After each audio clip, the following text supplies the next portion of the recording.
Signal காட்டுது நம்ம ரேடார்லேருந்து இல்லை அங்கே இந்த சீக்ரெட் ஃபோர்ஸ் நம்ம என்ன வந்துக்கிட்டு இருப்பாங்க. அதே சமயம் நம்ம ட்ராகன் வந்து இப்போ என்ன நல்லா பவர் யூஸ் பண்ணாலும் மல்லாக்க படுத்துருக்கா. இது எல்லாமே நம்ம ஹீரோவோட இன்னொரு பிளான் தான். இவன் தான் என்ன பிளான் போட்டுருப்பேன், நான் உன்னை ஃபேக் அடிக்கிற மாதிரி அடிக்கிறேன், நீ வந்து ஏமாந்த மாதிரி ஏமாறு.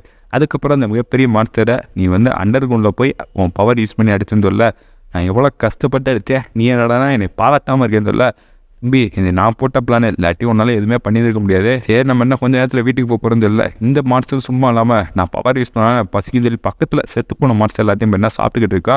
என்னடா பண்ணிக்கிட்டு இருக்க, சீக்ரெட் சோர்ஸர் வராங்க, நம்ம மாட்டிக்க போகிறோம், நம்ம ஹீரோ வேறு கத்திருப்பேன். அதே சமயம் நம்ம ஹீரோ சரி மேலே குழியிலேருந்து எஸ்கேப் ஆயிடுவோம்னு சொல்லி மேலே உச்சிக்கே போயிருந்திருப்பேன். அப்புறம் அந்த குட்டி டேக் வேறு தள்ளி விட்டுருங்க. கீழே விழுகையில் பண்ணால் பக்கத்துலேயே ஒரு கிறிஸ்டல் வந்துருக்கா. இது என்ன கிறிஸ்டல்னு நம்ம ஹீரோ பக்கத்தில் பக்கம் தான் இவனோட சிஸ்டம் ஆக்டிவேட்டாக இருக்கா. இதுதான் அந்த மான்ஸ்டர் கிறிஸ்டல் கோன்னு சொல்லுவாங்க. இந்த சிஸ்டம் கூட கேட்டுறவங்கள அந்த கிறிஸ்டல் இது ஜஸ்ட் ஃப்ராக்மெண்ட் தான். ஆனால் இது போதும், இதுக்குள்ளே இருக்க பவர் சோர்ஸே பண்ண என்னை வந்து லெவல் 3க்கு வந்து